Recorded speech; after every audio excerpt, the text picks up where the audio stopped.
Queridos irmãos e irmãs, eu saúdo a todos vocês com a paz do Senhor.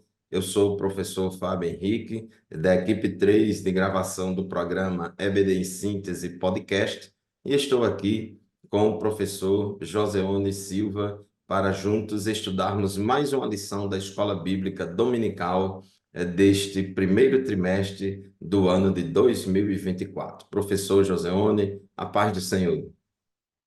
Pai Senhor, pastor Fábio, Pai Senhor a todos os ouvintes, professores, alunos, que Deus nos abençoe grandemente neste dia, nessa lição maravilhosa que tem como título A Missão da Igreja de Cristo. É verdade. Muito bem, meus irmãos, estamos já na lição de número 5, lição esta que será estudada no dia 4 de fevereiro de 2024 em todas as nossas congregações. O título da lição de hoje é A Missão da Igreja de Cristo. Lembrando que neste trimestre estamos estudando sobre eclesiologia, várias lições que falam a respeito da origem, da natureza, da missão, do propósito, das ordenanças da igreja, tudo sobre a igreja. O textuário da nossa lição de hoje se encontra em Atos dos Apóstolos, capítulo 2, versículo 42, que diz assim: E perseveravam na doutrina dos apóstolos, e na comunhão, e no partir do pão, e nas orações. Professor Joseone, a verdade prática da nossa lição é aquele resumo da lição. O que é que diz a nossa verdade prática? A verdade prática, ela tem um significado maravilhoso que trata da nossa comunhão. Como o sal fora do saleiro cumpre uma função de salgar, assim a igreja, quando adora e disciplina, testemunha das insondáveis riquezas de Cristo. Amém. A nossa leitura bíblica em classe se encontra em Marcos, capítulo 16, versículos 14 a 20, e em Atos dos Apóstolos, capítulo 2, versículos 42 a 47. Então, meu querido irmão, minha querida irmã, nós, nesta lição de hoje, objetivamos três coisas. Primeiro, refletir sobre a principal missão da Igreja de Cristo na Terra, aprofundar o entendimento sobre a adoração a Deus e a edificação mútua como atos contínuos. E terceiro, pensar a comunhão fraternal e a atuação social como marca de uma igreja cristã genuína. Professor Joseone, quais são as suas considerações introdutórias em relação a esta lição que trata sobre a missão da igreja? Amém, pastor Fábio. Lembrando que nossa palavra-chave é a grande comissão. Então, nesta lição, nós vamos analisar e estudar a missão da Igreja de Cristo. Então, nesse momento, nós vamos analisar os aspectos fundamentais da prática cristã, né? Focalizando especialmente na pregação, instrução, adoração, edificação e bem como a comunhão e a socialização de todos na prática cristã. É verdade. Muitas vezes, alguns irmãos, quando falam em grande comissão, que é, vamos dizer assim, a palavra-chave aqui da nossa lição de hoje, muitos pensam somente em evangelização. A evangelização, a pregação, a proclamação do evangelho é apenas um aspecto da grande comissão, mas a grande comissão é muito mais ampla, envolvendo não somente pregação, mas também discipulado, adoração, edificação, comunhão, socialização, conforme nós vamos ver na lição de hoje. O tópico 1 da nossa lição, que fala sobre pregação e instrução. Então, um dos aspectos da missão da igreja é a de proclamar o evangelho, de pregar o evangelho. E Jesus, após ressuscitar, ele falou aos seus discípulos em Marcos 16 e 15: Ide por todo mundo, pregai o evangelho a toda criatura. Tem que pregar o evangelho. Alguns acham que, mas o importante é dar bom testemunho, o importante é pregar com a sua própria vida. Não, não é bem assim. Claro que é importante pregar com bom testemunho, com a própria vida, mas isso não tira de nós a responsabilidade de pregar né, com palavras, né, de falar, de proclamar, de anunciar o evangelho. 1 Coríntios 1:21, Paulo disse: aprove a Deus salvar os crentes pela loucura da pregação, né? Então tem que ter a pregação, porque a fé vem pelo ouvir e o ouvir a palavra é de Deus. Então tem que ter esse aspecto de anunciação do evangelho. Jesus, depois que ressuscitou, lá em Lucas 24:47, ele mandou que seus discípulos pregassem em seu nome o arrependimento para a remissão de pecados em todas as nações, começando em Jerusalém. Então, existe uma ordem para pregar, existe uma ordem para ir, né? Jesus, após ressuscitar, segundo João, segundo o Evangelho que escreveu João, capítulo 20, versículo 21, Jesus aparece aos seus discípulos e diz: assim como o Pai me enviou, eu também vos envio a vós. Então, professor Joseone, é fundamental que a igreja pregue, que anuncie a palavra de Deus. Mas o nosso comentarista aqui, ele chama atenção para um aspecto importante, que é o objeto da pregação. Vamos pregar o quê?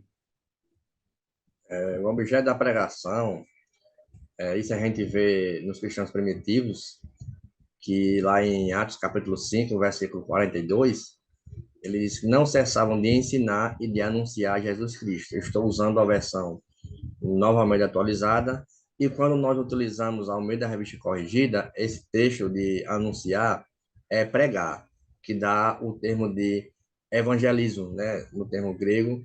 Então, eu tenho três aspectos aqui, que é o evangelho, a evangelização e o evangelismo. Então, são três objetos aqui bastante importantes. Lá em Marcos, capítulo 16, versículo 15, se entendemos a importância evangelizadora que a igreja faz e compreendendo o seu significado, é um sentido bem simples, que é definido como boas novas, que é a salvação de Cristo, né? Então, em outras palavras, o evangelho é o conteúdo da revelação de Deus em Jesus Cristo como Salvador e Senhor de todas as criaturas que aceita. Isso é o evangelho levado às boas novas. Então, isto é o objeto da pregação. E já na evangelização, lá em Mateus capítulo 28, verso 19 ao 20, que trata da grande comissão, ele apresenta um imperativo ali evangelístico de Cristo para a sua igreja, no sentido de ir mover as pessoas ao encontro de comunicar uma mensagem salvífica que é do evangelho. Então, pegar desse termo. E o evangelismo, ele possui um caráter técnico, né, que propõe ensinar o cristão a cumprir de modo eficaz a tarefa da evangelização, que é o objeto da pregação. Isso, o objeto da pregação é o evangelho, mas não qualquer evangelho, mas o evangelho de Jesus Cristo. E podemos aprender com o próprio Jesus, porque quando Jesus começou o seu ministério, de acordo com Marcos capítulo 1, versículos 14 e 15, diz a Bíblia que depois que João foi preso, Jesus foi para a Galiléia pregando o evangelho de Deus, né? Ele pregava o evangelho de Deus e dizia: o tempo está cumprido, o reino de Deus está próximo, arrependam-se e creia no evangelho. Então, o objeto da pregação é o evangelho, e o evangelho fala de Jesus Cristo, que veio morrer por nossos pecados e nos dá a salvação, o perdão de pecados, né? Então, este é o assunto e a pessoa central, o tema central do Evangelho é Jesus Cristo. Atos capítulo 8, versículo 5, a Bíblia diz que Filipe desceu à cidade de Samaria e ali anunciava a Cristo, né? Ele falava a Cristo. Então, Jesus é essa boa nova, é o Evangelho. Jesus veio ao mundo para salvar os pecadores. No tópico 1.3 da nossa lição, fala da questão de discipular os convertidos. Então, professor Joseone, um aspecto importante da grande comissão é a evangelização ou ação de pregar o evangelho de Jesus Cristo, mas depois que as pessoas se convertem a Cristo, a igreja tem que transformar esses novos convertidos em discípulos de Jesus, não é discípulos, isso? isso mesmo, pastor Fábio. É tanto que o autor ele coloca esse termo discipular, que o verbo ele aparece apenas 4 vezes, mas quando você usa a Almeida atualizada, você vê este termo 6 vezes, né, do termo martateu, que é usado em efeito, fazer discípulos, a era dos discípulos, discípulos. Lá em Mateus capítulo 27, 23, verso 27, aliás, capítulo 27 e versículo 57. Caindo à tarde, veio um homem rico de Arimateia, chamado José, que era também discípulo de Jesus. Olha só, foi ensinado, a pregação chegou até ele, no sentido de alguém que instruiu, alguém treinou para alguma coisa, né? Isso foi designado naquela grande comissão e de ensinar de todas as nações, né? Então Jesus ele mostra que a igreja não é formada apenas por crentes, ela é formada por discípulos. Então esse termo que nós usamos para discipular, para treinar, para educar as pessoas, tem como objetivo de estar na igreja local, certo? Só de estar na igreja local, como o autor diz, não é sinônimo de ser discípulo, né? Então, o discípulo ele é inspirado por Jesus Cristo e é capacitado a produzir e compartilhar o que aprendeu. Então, ele aprendeu de quem? Do próprio Senhor, Jesus Cristo e Nazaré. E o mais interessante é que lá em Mateus capítulo 13, versículo 52, ele usa o termo também para um escriba. Diz assim: então lhe disse, por isso todo escriba versado, na nossa versão atualizada diz versado, ou seja, todo aquele que é discipulado, todo aquele que é treinado, todo aquele que foi instruído, ele é capaz de produzir aquilo que ele aprendeu, certo? E viver por meio de Jesus Cristo. Então ele usa esse termo aqui. É verdade. Então, meu querido irmão, minha querida irmã, Jesus vem arrebatar discípulos e não crentes, porque todo mundo é crente, até os demônios creem e estremecem. Então, Jesus vem arrebatar discípulos. Discípulo é aquele que aprende com o Mestre Jesus Cristo e pratica aquilo que aprendeu. Mateus capítulo 18, versículo 19 e 20, quando fala do ide imperativo de fazer discípulos, a Bíblia diz, portanto, ide, fazei discípulos de todas as nações. Algumas versões diz, ensinai todas as nações. Mas o termo ensinar é fazer discípulos. E como se faz discípulo? Jesus disse, ensinando-os a guardar todas as coisas que vos tenho ensinado. Então, resumindo esse tópico 1 da nossa lição, a igreja fundada por Cristo tem um propósito de abençoar o mundo por meio da pregação do evangelho e do discipulado em palavras e ações. O tópico 2 da nossa lição fala sobre adoração e edificação. A igreja é uma comunidade de adoradores, né? E no contexto bíblico, a adoração significa dar a glória que é devida somente a Deus. A Bíblia diz: só ao Senhor teu Deus adorarás e só a Ele prestarás culto. A adoração tem a ver com o nosso serviço a Deus. Não é algo que se faz apenas no momento do culto público ou privativamente, tem a ver com a nossa maneira de ser, agir e viver. Né? Adoração é viver a vida para Deus. É interessante nós entendermos isso. Né? O crente adora a Deus não é somente naquele momento do louvor lá na congregação, mas a nossa vida é um sacrifício vivo, santo e agradável a Deus, conforme Romanos 12, 1, né? Paulo diz que devemos apresentar os nossos corpos em sacrifício vivo, santo e agradável a Deus. Então, nós adoramos a Deus, cultuamos a Deus, servimos a Deus 24 horas por dia. Então, professor Joseone, a igreja é esta comunidade adoradora. Devemos adorar a Deus não somente individualmente, mas também coletivamente, a adoração coletiva, porque o Espírito Santo, ele habita não somente dentro de cada indivíduo, discípulo de Cristo, mas também ele habita na coletividade, na igreja. Isso mesmo, pastor Fábio.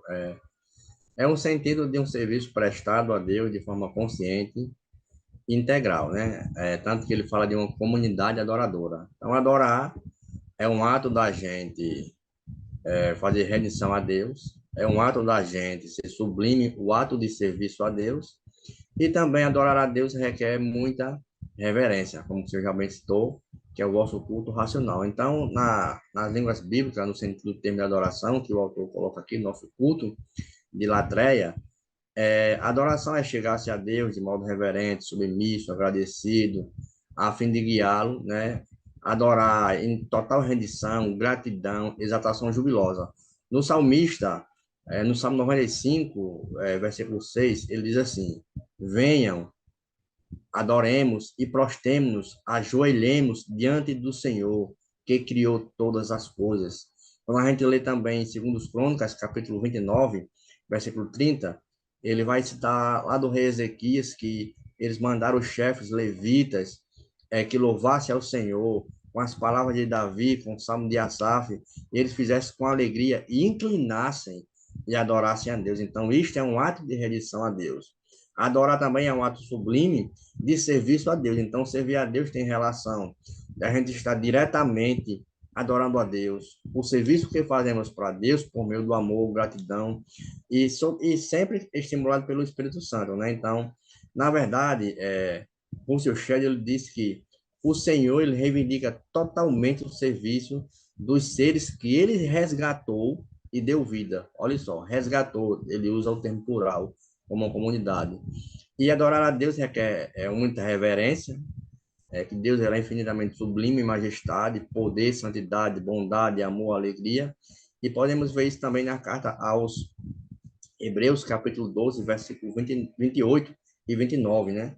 Que diz assim: a igreja tinha paz de toda a Judéia, Galiléia e Samaria, edificando e caminhando no temor do Senhor, consolo no Espírito Santo. É maravilhoso como a gente mostra essa rendição a Deus, um ato de estarmos adorando, sendo submisso, recebendo um reino inabalável, recebendo graça e servindo a Deus de modo agradável, com reverência e com temor, ao qual o escritor aos Hebreus ele mencionou.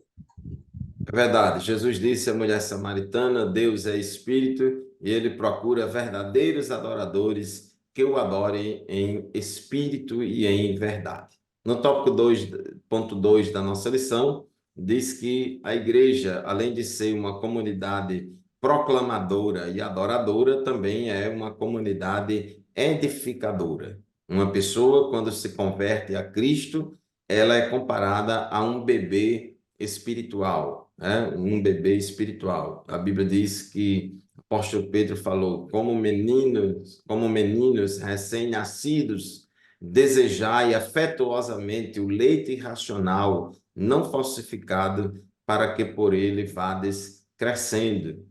Pedro, no final da sua epístola, diz, né, que devemos crescer na graça e no conhecimento de nosso Senhor e Salvador Jesus Cristo. Então, o novo convertido, agora discípulo de Cristo, ele se insere na igreja, se insere na comunidade de adoradores, na comunidade de proclamadores, se insere na igreja e vai aprender uns com os outros, vai praticar a comunhão dos santos, vai servir uns aos outros em amor, e o ato congregacional de convivência no meio da congregação vai fazer com que essa pessoa tenha acesso ao ensinamento da palavra de Deus, vai fazer com que essa pessoa conviva umas com as outras e estimule umas às outras em amor. E Deus colocou na igreja, conforme Efésios capítulo 4, versículo 11, Deus deu à igreja uns para apóstolos, outros para profetas, outros para evangelistas e outros para pastores e mestres. E segundo Efésios 4 e 12, ele colocou essas lideranças na igreja com vistas ao aperfeiçoamento dos santos para o desempenho do seu serviço, para a edificação do corpo de Cristo, para a edificação da igreja. Então, todas essas atividades de ensino, de discipulado, do ato congregacional, da vivência em comunidade, vai contribuir para a edificação do corpo de Cristo. A igreja tem essa necessidade de crescer espiritualmente, e o Novo Testamento tem muito essa preocupação de mostrar a importância da edificação. E aqui eu quero chamar a atenção para o capítulo 14 de 1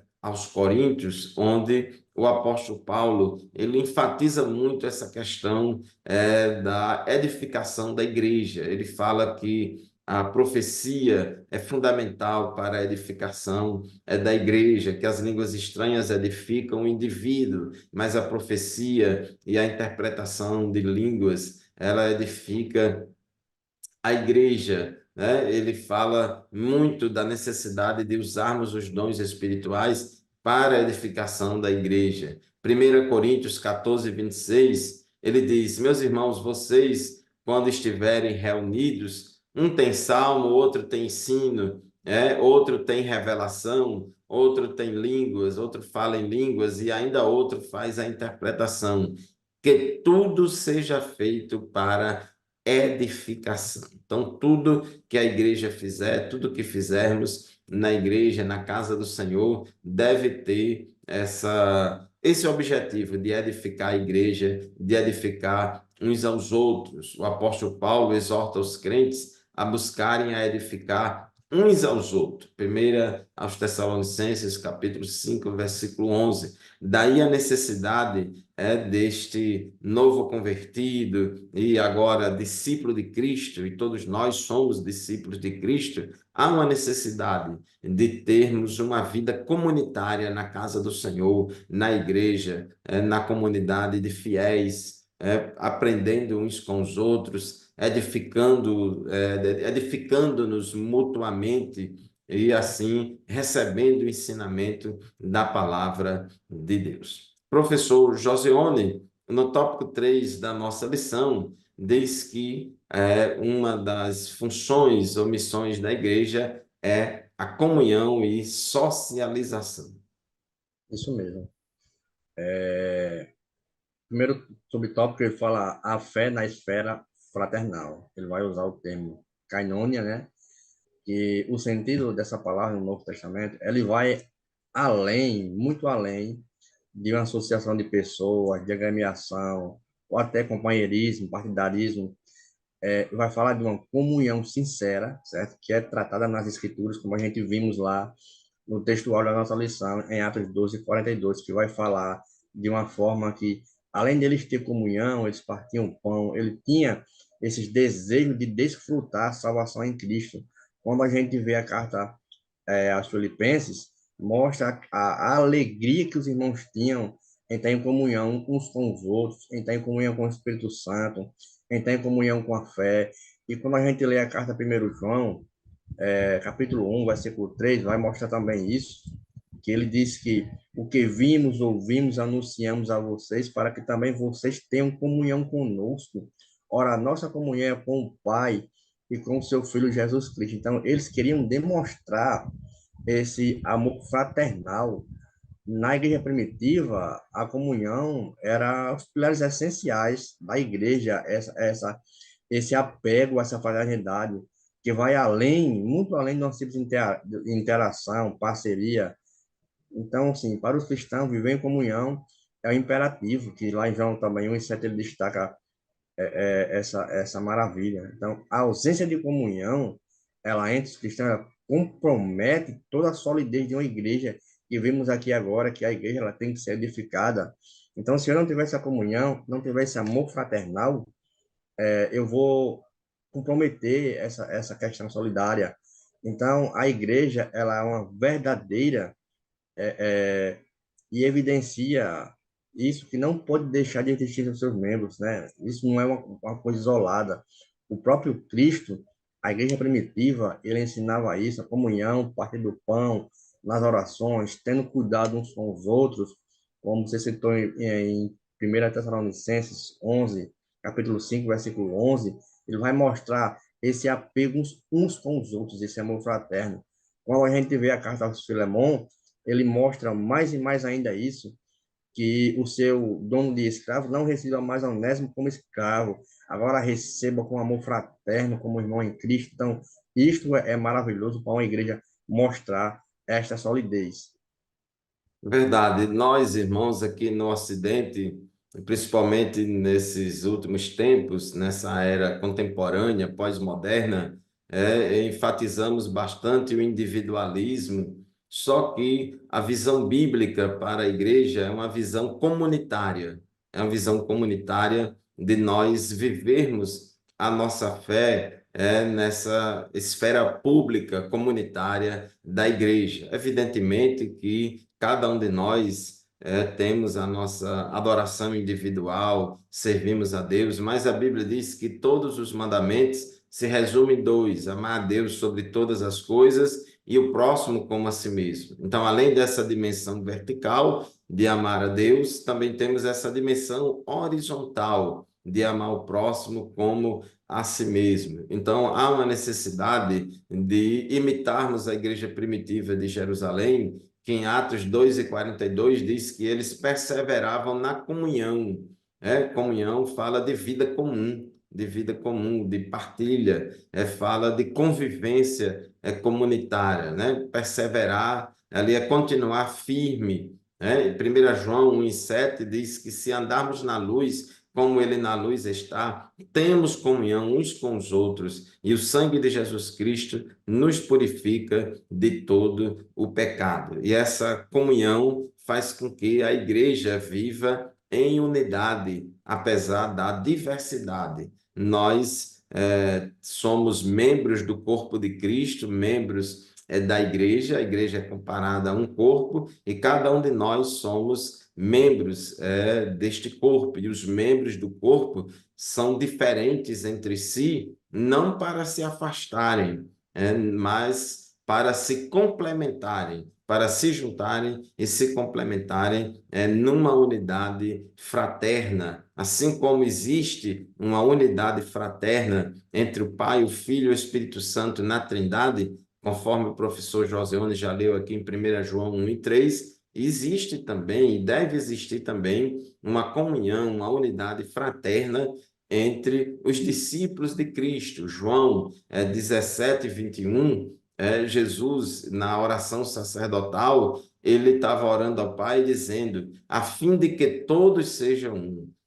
O desejo de Jesus, ele orou ao Pai para que a sua igreja fosse una, para que os seus discípulos fossem um, para que todos sejam um. E ele diz, e como tu, ó Pai, estás em mim e eu em ti, também eles estejam em nós, para que o mundo creia que tu me enviaste. Não pode, meu querido irmão, minha querida irmã, haver comunhão com Deus se não tivermos também comunhão com os irmãos. A gente não pode apenas querer desenvolver a dimensão vertical da nossa fé de amor a Deus, se também a gente não pratica o amor ao próximo como a nós mesmos. Então, o comentarista aqui, no final do tópico 3.2, ele diz que devemos nos esforçar por manter a comunhão cristã em nossas igrejas locais, né? Devemos nos esforçar para buscar a paz, para manter a unidade, mesmo na diversidade. Vamos estar juntos, vamos estar unidos, vamos desenvolver uma vida comunitária em comum, em função daquilo que nos une, que é muito maior e muito mais importante do que aquilo que é diferente entre nós. Então, temos que aprender isso na palavra de Deus. E, por fim, professor Joseone, tópico 3.3 da nossa lição, é a questão da fé na esfera pública, na esfera social. Amém. Não deixa também de ser um amor fraterno, né? Como a gente lê Romanos 12:10, ele diz, amar-vos uns aos outros cordialmente, né? Com amor fraterno, preferindo em honra uns aos outros, ou seja, não dê honra a você, você dê honra ao seu irmão. E quando a gente lê 1 Tessalonicenses, capítulo 4, versículo 9, ele diz o seguinte, Eu acho interessante esse texto que ele diz aí, no tocante ao amor fraterno, não há necessidade de que eu vos escreva. Portanto, vós mesmos já estáis por Deus instruídos. Ou seja, só de aceitar a Cristo já é para a gente estar unido nesse amor fraterno. E na a fé na esfera social, é interessante que os símbolos da igreja é serviço social e ação social. Então, destaca aqui esses dois pilares, que é serviço social, ele socorre as pessoas nas ruas, necessidades, tem atividades filantrópicas, procura atender os indivíduos, famílias, grupos, e temos obras de caridade. Já na ação social, ela elimina as causas que as pessoas têm mais necessidade, né? Atividades também públicas e políticas econômicas, também procura transformar as estruturas de uma sociedade para buscar a justiça social e trazer a paz social, né? Então, a ação sociais, ela busca eliminar todas as necessidades, né? Que é atender o pobre em sua necessidade, que é um preceito bíblico, isso a gente podemos ver lá em Levítico, capítulo 23, versículo 22. Então, a missão assistencial da igreja no mundo é a continuação da obra iniciada pelo Senhor Jesus, né? Assim como o Senhor, ele jamais se esqueceu dos pobres, a igreja jamais pode desprezar isso. Então, o imperativo da grande comissão inclui, primeiro ponto, a essência da mensagem do evangelho e o entendimento, o atendimento às pessoas necessitadas. No Antigo Testamento a gente já via isso, existem muitas referências. No Novo Testamento, isso inclui muito mais ainda, né? Que inclui pobre, enfermo, deficiente físico, crianças, idosos, desempregados, desobrigados. Então, tudo isso aí no Novo Testamento ele mostra esta relação. E neste ponto, e era que os discípulos faziam tudo isso. Eles perseveravam na doutrina dos apóstolos, na comunhão, na solidariedade, que era no partir do pão, e na oração, que era a preservação dos santos. Então, isso mostra uma comunhão e uma socialização da igreja primitiva que hoje deve ser um exemplo. Então, havia uma assídua participação nas orações da igreja, né? Porque os crentes estavam sempre unidos no mesmo propósito, que era o amor, fé no Espírito Santo. E lá em Romanos 13:9, Paulo diz, ó, você não rouba, você não adultera, não esforça o testemunho, mas tudo isso está resumido em um só mandamento: amarás o teu próximo como a ti mesmo. É isso. A Bíblia diz que os pobres sempre tereis convosco, ou seja, sempre no nosso dia a dia vamos conviver com pessoas pobres e necessitadas que precisam da nossa ajuda. E a Bíblia diz que devemos fazer o bem a todos, mas principalmente aos domésticos da fé. Se fizermos uma estatística da condição social dos nossos membros e congregados, né, que se reúnem conosco nas nossas igrejas e congregações, nós vamos ver que uma grande parte dos nossos membros e congregados são pessoas carentes, são pessoas que precisam de uma atenção, que têm uma vulnerabilidade social maior, até mesmo porque é mais fácil os pobres aceitarem o evangelho do que os ricos. Então, sempre a gente vai ter essa necessidade de ajudar os pobres na nossa igreja. Romanos capítulo 12, versículo 13, a Bíblia diz: ajudem a suprir as necessidades dos santos. Ou seja, vai ter santos na nossa congregação, vai ter crentes fiéis na nossa congregação que vão estar passando necessidade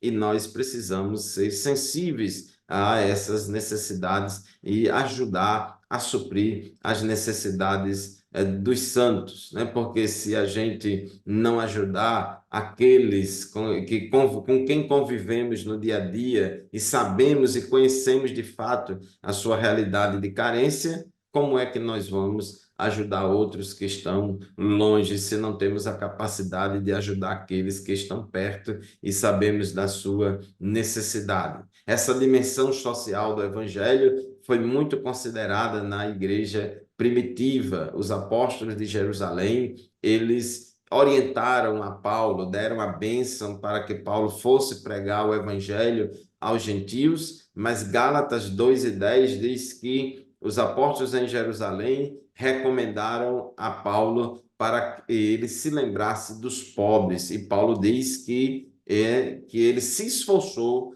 por fazer isso. Inclusive, em dois capítulos, né, capítulo 8 e capítulo 9 de 2 aos Coríntios, o apóstolo Paulo fala, né, de uma arrecadação de recursos, de donativos em favor dos irmãos pobres das igrejas da Judéia. Então, essa dimensão social do evangelho, ela é muito importante. Não se trata apenas de matar a fome dos pobres, deixando-os vazios de Deus. Devemos evitar esses extremos. Há alguns que acham que a missão da igreja consiste apenas de ajudar os pobres e necessitados, a ajudar a reduzir as desigualdades sociais. E outros vai para outros extremos e acham que a missão da igreja só consiste em pregar o evangelho e doutrinar a igreja e que a gente não precisa se envolver com essas coisas. Mas quando a gente olha para o Novo Testamento, para a igreja primitiva, para o modelo de missões praticado pelo apóstolo Paulo, nós vamos ver que ele tinha um exercício da fé cristã em forma integral, cuidando do corpo, da alma e do espírito. Como diz o nosso comentarista, a igreja, portanto, não pode exercer sua fé da maneira bíblica, esquecendo dos mais carentes ou mais pobres, né? O apóstolo Tiago, na sua epístola, capítulo 2, versículos 15 e 16, ele alerta sobre esta necessidade que temos de ajudar. Então, ele diz: se um irmão ou uma irmã estiverem com falta de roupa e necessitando do alimento diário, e um de vocês lhes disser: vão em paz, trate de se aquecer e de se alimentar bem, mas não lhes dão o necessário para o corpo, qual é o proveito disso? Então, ele questionou que a fé sem as obras é morta. Então, professor José One, esta lição de hoje, partindo já para as considerações finais, ela tratou de todo esse aspecto da missão da igreja, que envolve pregação, discipulado, adoração, edificação, comunhão e socialização. Nós vimos que a Igreja de Cristo ela tem uma missão aqui na Terra, né? Como ela foi chamada, como a gente vimos na verdade prática, para ser sal e luz. Então, como sal, ela vai preservar, e como luz, ela vai iluminar através da mensagem do Evangelho, uma sociedade corrompida pelo pecado, que vai resplandecer essa luz na Terra. Então, a Igreja tem essa missão de preservar, de ajudar, e de fazer todas essas obras que a gente viu no decorrer da lição, e para isso que ela tem que cumprir, e para isso ela foi chamada, para produzir discípulos e transformá-los em verdadeiros adoradores. Amém, meus irmãos. Chegamos ao final de mais um programa EBD em Síntese Podcast. Agradecemos a Deus pela realização de mais um programa. Agradecemos ao DENEC, Departamento de Ensino e Educação Cristã da Assembleia de Deus no Rio Grande do Norte, pela oportunidade que temos de servir a vocês por meio do programa EBD em Síntese Podcast. Continue nos acompanhando semanalmente. E não se esqueça, este programa e nenhum outro substitui a aula presencial que nós vamos participar no próximo domingo na Escola Bíblica Dominical, lá na nossa congregação. Professor Joseone, muito obrigado pela sua participação, muito obrigado pela companhia, pela interação em mais um programa, e obrigado a todos, e até o próximo programa, se Deus quiser. Amém. Amém. Paz do Senhor. Amém.